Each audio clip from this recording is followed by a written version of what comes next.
Welcome to CityView. I'm your host, Leslie Sopko. In this episode, we'll show you a cool way to spend your next few Saturday nights. And the mayor personally responds to a request from one of Austin's youngest activists. But first, City Manager Mark Ott has named Austin Energy's next general manager. He recently announced the appointment of Larry Weiss, who since 2000 has been general manager for the Turlock Irrigation District in California. During that time, Mr. Weiss has increased renewable energy at Turlock to 28%. Before making his final decision, the city manager and a group of community members traveled to California to interact with the community Weiss has been serving. We've learned in California that Larry Weiss is someone who clearly has the heart, passion, and intellect to honor and foster the innovative spirit that has come to define Austin Energy. Larry Weiss comes to Austin with almost 30 years of electric power and water utility experience.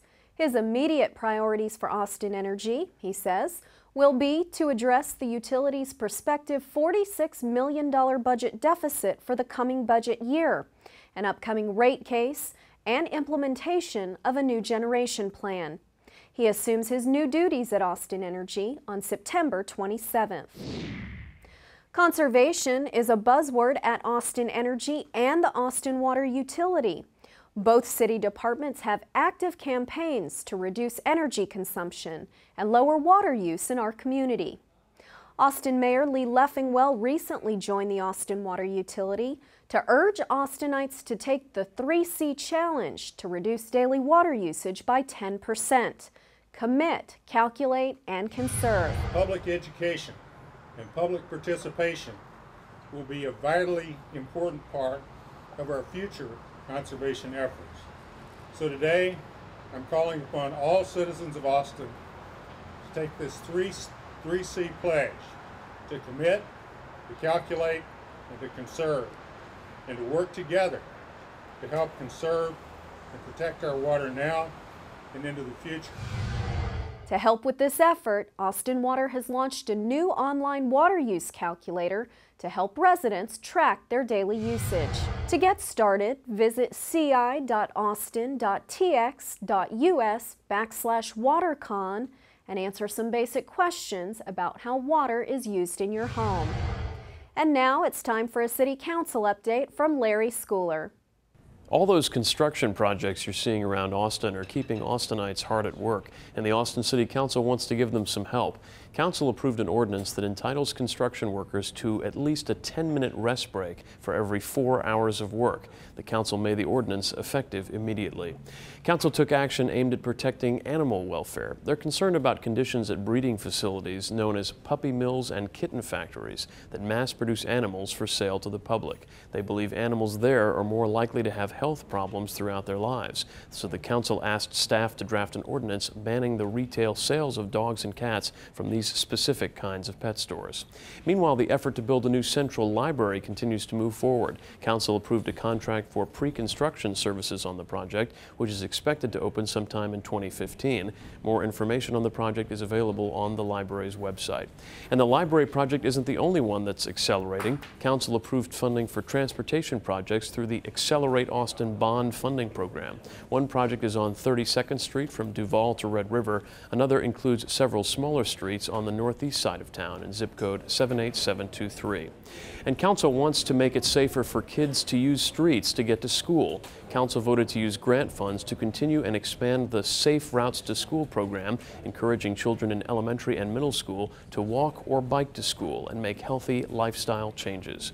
In all, Council considered 153 items at its July 29th meeting. Its next regularly scheduled meeting is August 5th. For CityView, I'm Larry Schooler. Kiplinger's Personal Finance magazine recently named Austin the #1 best city for the next decade. In recognizing Austin, Kiplinger's highlighted Meet the Lender, a city-run business loan fair, as a key example of the resources available for small businesses and startups. 7th Annual Meet the Lender is an opportunity for our local business community to meet local bankers, community lenders, and also other investors looking to lend to the business community. In the economy the way it is right now, our lenders are still looking to lend to the small business community. Every lender that will attend the event is willing and is eager to visit with every small business in our community. There is no cost to attend, and there's also free parking. And in addition, we will be offering 2 classes. Our Biz Aid orientation class, which provides the individual that attends the class information about all resources available to them from the Small Business Development Program, and also a Biz Open class, which will outline our City of Austin's permitting and development process. Existing and aspiring entrepreneurs, they will have the opportunity to meet the lenders, to go from booth to booth and share with them their business ideas, and also form critical relationships that they will need in their future. The 7th annual Meet the Lender will be held Thursday, August 5th from 3 to 7 p.m. For more information or to register for the event, call 974-7800 or visit austinsmallbiz.org. And beginning October 1st, all Time Warner Cable customers will need digital equipment to view City of Austin Channel 6 and other public, educational, and government access channels. Time Warner recently moved the deadline from August 5th to give customers more time to prepare. Although these channels will remain part of Time Warner's basic tier service, they will only be available in digital format. To get details on how to make the transition or on how to get a free standard definition digital set-top box, call Time Warner Cable at 512-485-6000. If you already have digital cable, this change does not affect you.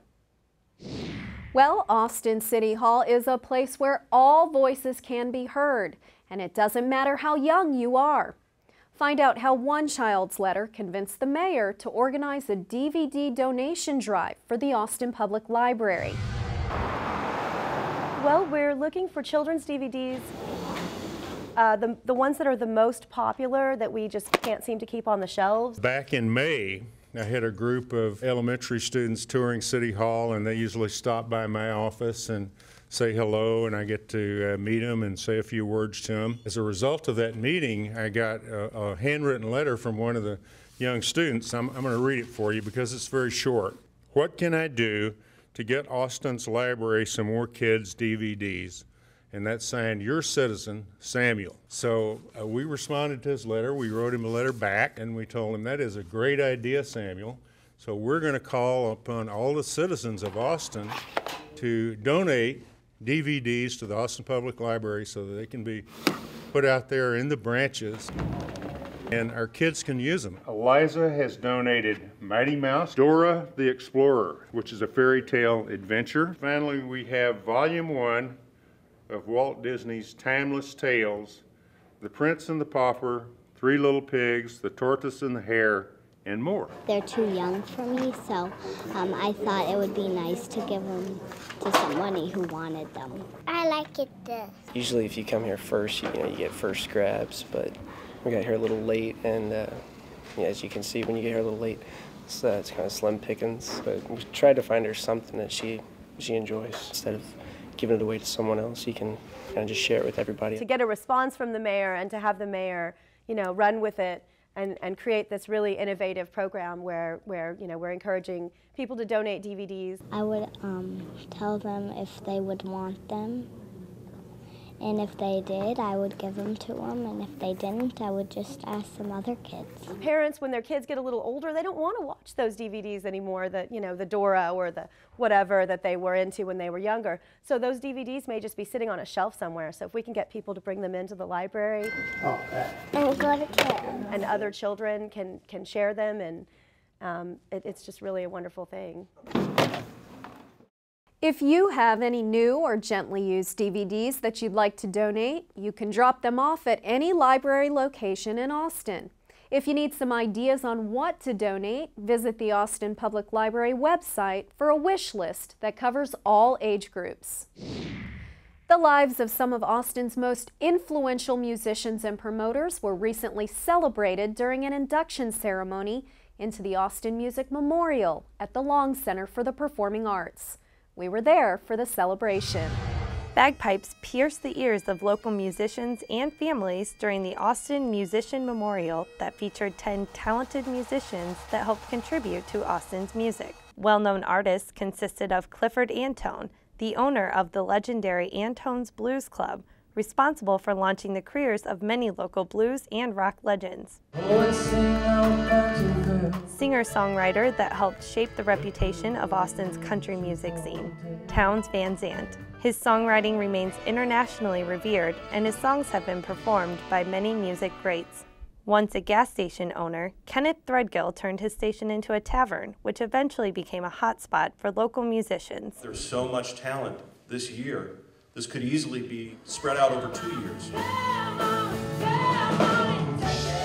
One of the first female superstars of rock and roll, Janis Joplin, The title of the story was She Dares to Be Different. While performing at local venues such as Threadgill's, she cultivated her signature bluesy, gravel voice sound.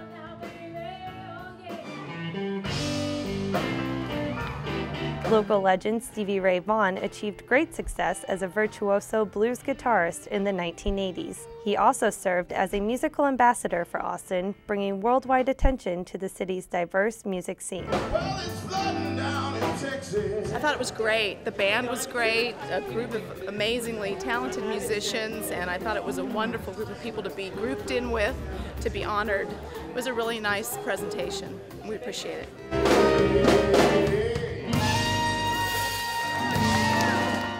Other musicians inducted were Martin Banks, Irby Bowser, Lalo Campos, Louis Guerrero, and Johnny Holmes. And finally, the City of Austin is ready to help you with your Saturday night plans. Join us for a Deep Eddy Pool Splash Party movie night with family and friends. We're here for the Deep Eddy Splash Movie Night. We put this on every Saturday from mid-June through mid-August. These movies begin at dusk. They're family-oriented movies. Upcoming movies include Star Trek and Harry Potter and the Half-Blood Prince. We have options of being both in the water as well as being on the grass and watching the movie with your family. We've been doing this event since the mid-90s. In the 2009 summer, we were averaging 700 to 800 people per event with the popular movie having up to 1,300. We encourage everyone, families, couples. The admission fee is just the standard pool fee. The movie's free. You know what I mean. We're welcome to come out. It's great for everybody. It's a great community event.